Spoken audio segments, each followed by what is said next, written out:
Well, hello my friends. Welcome to 15-Minute Free Thinking. The podcast, and in this case, the video as well. I upload my videos for my patrons to the Patreon page, and the audio is available for free to download or listen to at your leisure. So I appreciate my supporters. I appreciate all of you who have made this channel worthwhile. And I'd like to get into an issue of manhood and what it means to be a man. Now, this issue often arises, and I would like to first declare that this video is in no way intended to minimize what it means to be a woman, nor to prove that men have to be a certain way. This is really to open up a can of worms, so to speak, on what manhood really means. Now, I can only speak as a man. I can only come from my own perspective. I don't know what it's like to be a woman. So, that's what I'm going to stick to. And many of the ideas of what I think it is to be a man are going to be unique from others. But I think that we'll agree on at least some points, because it's hard not to. Now, I was raised in the same world as the rest of you, and told what was right and wrong. In fact, there are so many aspects to this. One thing I would like to mention is, along the lines of being a man, I was asked by one of my subscribers recently if I would be interested in doing a podcast with these couple of guys who have a podcast called 13 Questions. You can look it up. Number 13, 13 questions. And it's basically what it means to be a man in the modern world. And they ask men 13 questions, things like, what are your role models? What were embarrassing moments in life? What does it mean to be a man, basically? And then they ask additional questions if there's time. Now, I've only listened to a few of these, but it's given me a little bit of a perspective on what other guys think. And it's a pretty good show. I enjoyed it. But I was asked to be on it, and I'll be on that show on January 13th. And I'm hoping it can not just be, because for a lot of people it's a matter of getting likes and getting exposure. This is the world we're living in now, this fake, likes and thumbs up world that we're living in, where when you want to share real ideas, they don't gain a lot of traction. Unless people have extreme things to say, nobody really wants to hear it. But there are people who want to hear it. I'm one of those people who watches boring speeches by people who most folks ignore. Videos that have been up for years that have hardly any traction because it's not telling people what they want to hear in a consumer society in the year 2020. Now, what does it mean to be a man to me? And I'm going to go over some of these ideas that I've come to the conclusion on because I've been asked several times.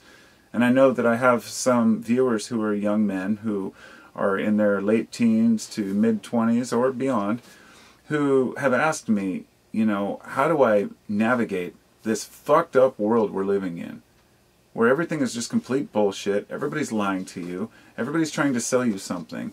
It's always a game for people. It's about getting a leg up on someone else or proving that you're right. And it's a big letdown for people who decide to live as philosophers or live in a way where they want to analyze everything. The number one thing to being a man, in my opinion, is to stick to your principles, no matter what. Now, this doesn't mean we don't change, because as we receive new information, we change. But I'll get to that part as well. Information is a crucial part of it, but sticking to your principles also means avoid dogma. For example, I have my views on politics. And as I heard someone say earlier, they said, I don't like to talk about politics, it never goes anywhere. However, during an election year, I feel like I'm obligated to speak my mind. I have to add my perspective because otherwise, everyone else does, and we need to balance it out with rational voices, if you consider yourself a rational voice. But not picking a side is one of the most difficult things to do. For example, if I said something bad about the president, Trump at the moment, somebody would instantly imagine that I'm a Biden supporter. If I said something bad about Biden, honestly, people will always think somebody is a Trump supporter. None of that matters if you think that either side cares about you, that's, I think, one of the biggest misconceptions we have. And where I'm going with this is that being a man is defending your family. Often defending your family means defending your county, your city, your state, which also means, unfortunately, you have to defend the country and those around you who are not only less fortunate, but maybe not as aware, but you have to also be able to discuss these things with your fellow man and your fellow woman. Picking a side means that you have dogmatism. It's just like taking a religion. Once you have a certain belief system, it's hard to shake that, and it's hard to accept others' beliefs. If under the guise of your own beliefs you say, I accept all, however, I think that the other half of the country is completely full of shit. This goes for both liberals and conservatives in the current atmosphere. Assuming that if a person has views one way, they must be a certain way on every aspect. Being a man is picking that apart, not standing up for a whole group that you don't understand each person's intentions, but standing up for your own self and your own viewpoints. You need to commit to people if you want to be a man in today's world. Now, let me back up. When I say today's world, because I heard this exact question proposed to someone. They said, what does it mean to be a man in today's world? And the guy kind of laughed and said, well, do you mean, what does it mean to be a man in today's world? Or what should it mean to be a man in today's world? And that is a distinction that we really have to make here. What it really seems to mean is, are you a tough guy? Hey, do you watch UFC?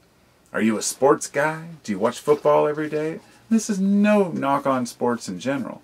But, do you have an awesome knife that you can look at and share with other people, or guns that you can go shooting in the woods, and assault rifles and camo and things that you can wear around on the streets? What does it mean to be a man to you as an individual? And you do have to commit to people that you love, your family, your friends, but you also have to commit to your community. And if you disagree with people, that's fine. But trying to use force or intimidation in order to prove your point is a failure. It's not man. It's not being a man. Being tough is only necessary as a last resort. If you look at all animals in all kingdoms, they mind their own business until they have no choice. You don't see animals going out looking for trouble. They're either looking for food or they're defending their territory, but it's not about going out and seeking a fight and seeking to cause trouble. But humans have found a way to do that. And a lot of people think that that's a way of protecting the rights or the freedoms or protecting their country. And I'm talking about Antifa or the Proud Boys, for example. Both of those groups are preposterous. They don't hold any real relevance in my life. I don't think that they represent 99.9% of the people out there. But the intentions are what's important, and I have to cover this. I didn't want to get into the political, but that's a perfect example of what's going on right now. Being a man doesn't mean you defend either side. It means that you realize both sides are full of shit. It's finding a common ground in the middle. You need to commit to the people that you love and respect, but also to your own community. Now, when you move away from the political aspects, you move into what it means to be a man as far as education. You don't have to be a mathematician. You don't have to be a science genius. You don't have to be a world expert on geology or geography. But what you do have to be is a wordsmith. And I don't like to put that out there because a lot of men are not wordsmiths. And by that I mean people who understand language, who study and research the meanings of words, the history behind everything, basically. Educating yourself on everything. Becoming a JOAT, or a jack of all trades. It's more of a Renaissance man is a better term for it.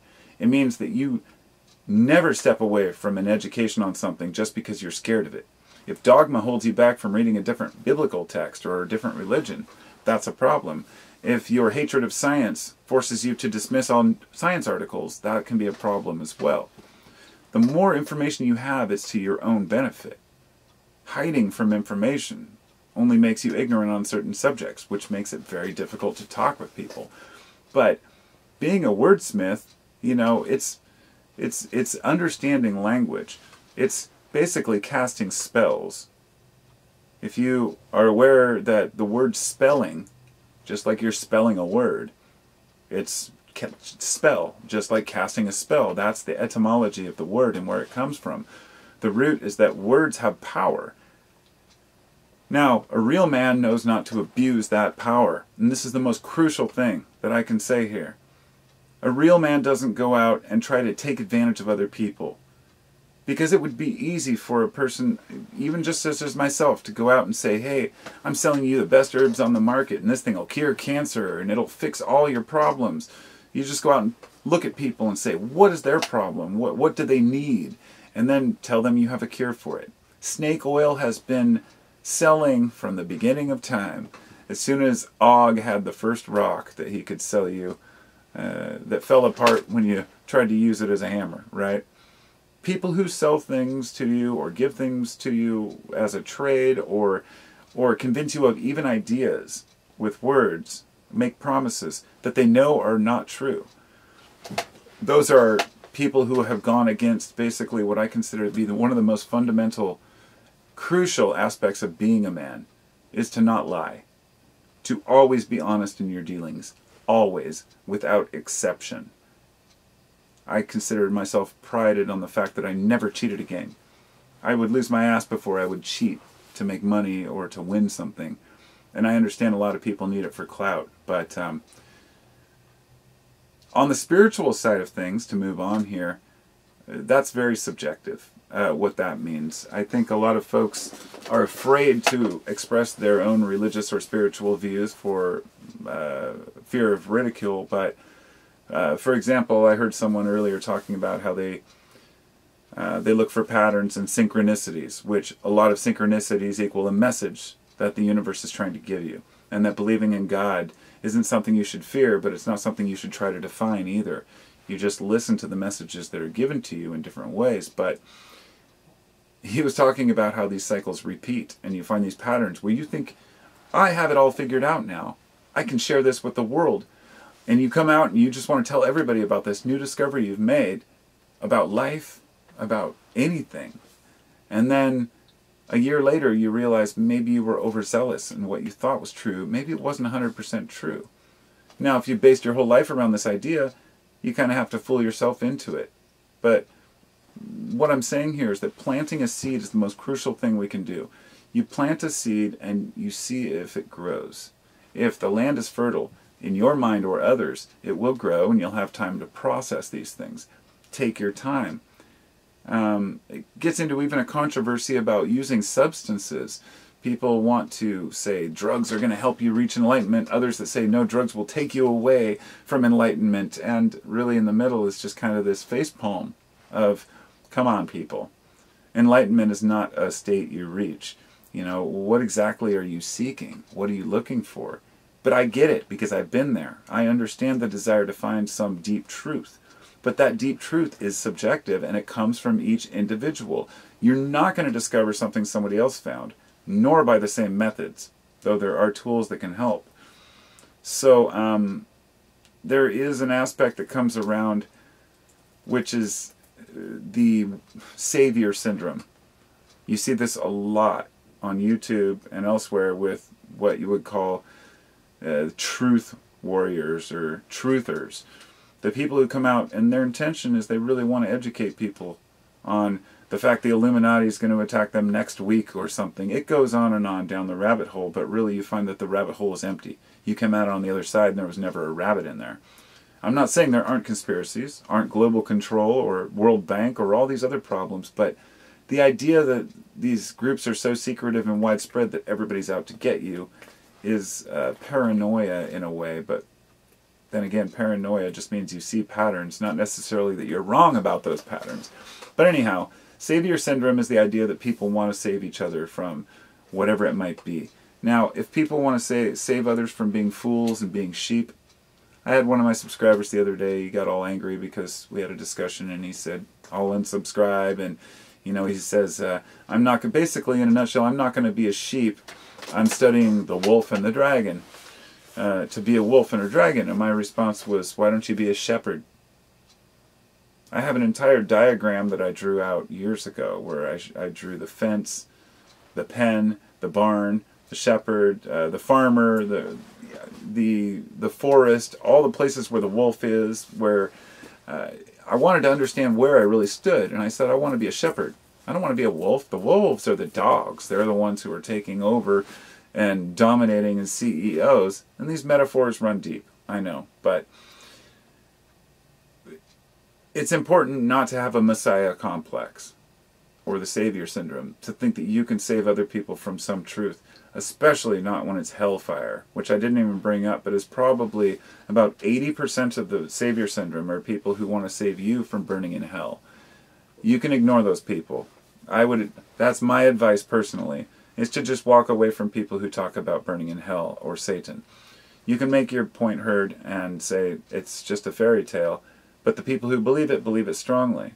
And that's their reality, and you have to realize you do manifest your own reality in a way, at least to the point where trying to convince somebody that they're wrong is often pointless.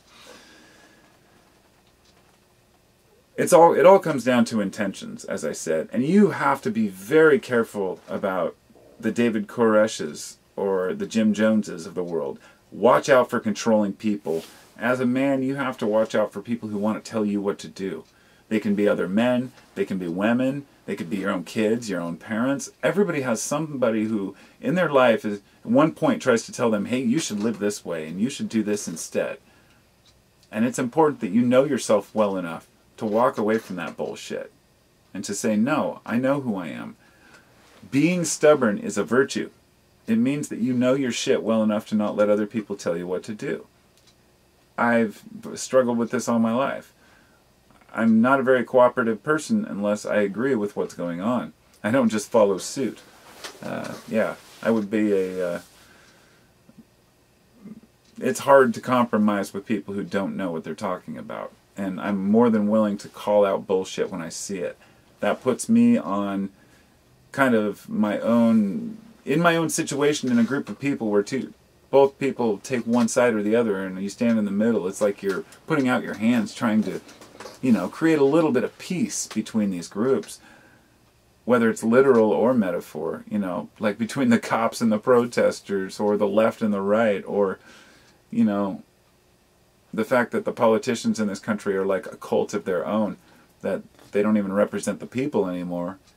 And part of being a man also means you don't stand up for one politician on one side. You say, fuck these guys. They're all part of a corrupt system.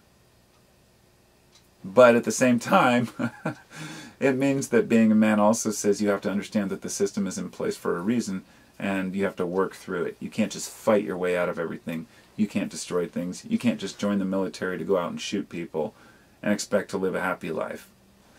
So you also have to know the Dunning-Kruger effect. If you're not aware of what that is already, I'm not going to explain it to you any more than saying it's a curve. The less you actually know, the more you think you know about a subject. And the more you get educated on something, you realize how little you really know. And when we're young, we think we know best. Until you're past your 20s and you start to go, oh, shit, I might have to rethink this. I'm going to be this way all my life, and I'm going to be this way all my life, and I'm going to stand up for this forever. And then you lose steam and think, why did I ever care about that? Why didn't I care about this instead? And why wasn't I aware of this instead? Being a man is fucking hard. Being a human is hard. But as I said, I'm just talking about being a man here. That's my perspective. So, not only to not fall for controlling people, the cult leaders or politicians, but also to not become one yourself. Just as crucial. Do not force your ideas on other people. There is nothing more, tasteless and tactless than when people tell you what they believe and you say, okay, and you respectfully disagree, and then they tell you you're an idiot or you're burning in hell, whatever it might be. It is probably one of the most cringeworthy responses. If you respectfully disagree with somebody and then they try to tear you down because you're not agreeing with them, those are people to avoid. You're not going to change any minds there. So be a shepherd, not a wolf. It's not worth it. not only to be careful with the ideas that we share with others, and to make sure that we've thought about these things for a while. As I said, it's like fermentation. Let these things ferment before we think something's important. But also, energy is very limited for every human on a day-to-day basis. We have a certain amount of willpower, a certain amount of energy. And if we waste it on vampires, we always lose. So you have to keep that fire about you, but it doesn't mean you have to waste your energy fighting idiots on the internet. And today has really made that even more difficult because of how many idiots there are that are able to express themselves without ever really having any knowledge of anything whatsoever. So be it. It's not worth arguing with a lot of those folks.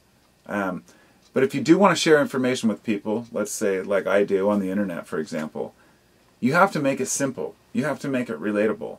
I could sit here and read you all this complex occult shit out of these books that I used to read, and I think, what's the point?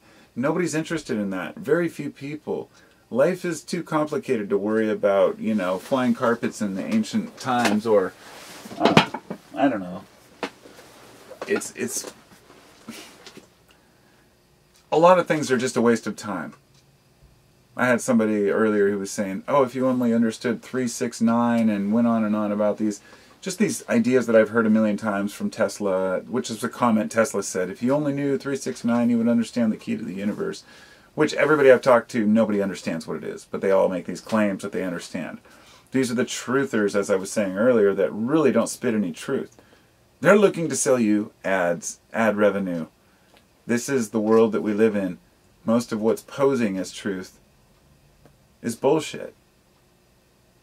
And that makes it hard for a man to figure and navigate his way in this world. And so making ideas simple for other people is okay. Not to overcomplicate and make cumbersome language that the average person doesn't get. That's not helpful, in my opinion, unless you're a scientist in some science group. But one of the biggest keys is knowing things does not always help us. In fact, knowing certain things can hinder us at times. And I'll just leave that for you to figure out on your own, because I'm sure a lot of you know what I'm talking about.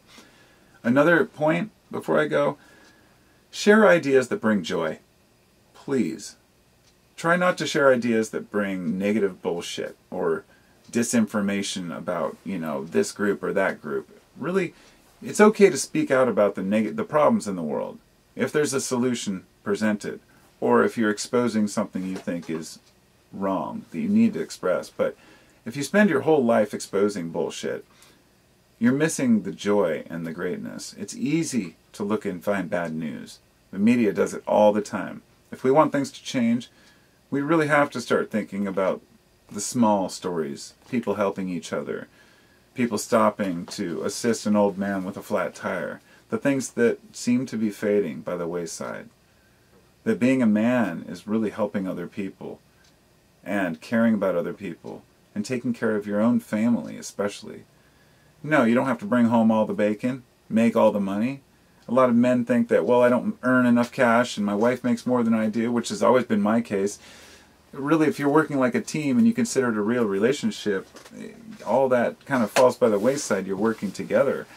But you also want to put your best foot forward, always, and you will know inside what makes life work for you. So, conserve your energy, and remember, the self comes first, and that's not selfish. It's the good kind of selfish, but when you take care of yourself, care for others comes naturally. And don't be a bully. One of the most important things I think I could say about living in this world is not to be a bully. Do not pick up on don't pick on other people. You know, there's nothing that angers me more than when I see somebody abusing others.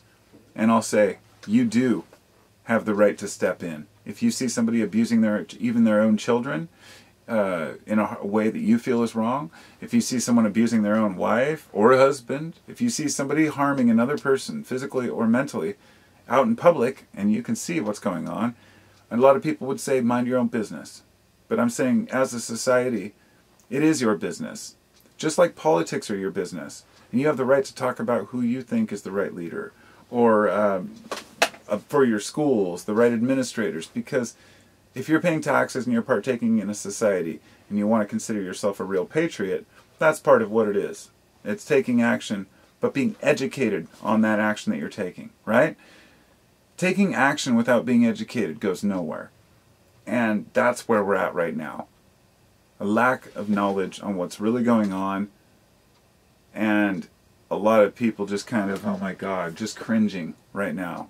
Because there are people fighting in the streets over principles they don't even get or understand, when they more or less agree. This two-party system has destroyed a lot of politics in this country, anything worthy, and also the battles of religions and the wars fought overseas, and all these things break us all down. Being a man isn't fighting in a war. Being a man isn't shooting a gun. It's not how tough you are, whether or not you can beat down somebody who wrongs you or invades your space. Being a man is being stoic, standing up in the face of adversity and saying, fuck you, I'm better than that. I'm going to be the best person I can and still be an individual, not put up with bullshit. I'd be glad to hear your opinion on being a man as well. So go ahead and leave a comment. Thank you.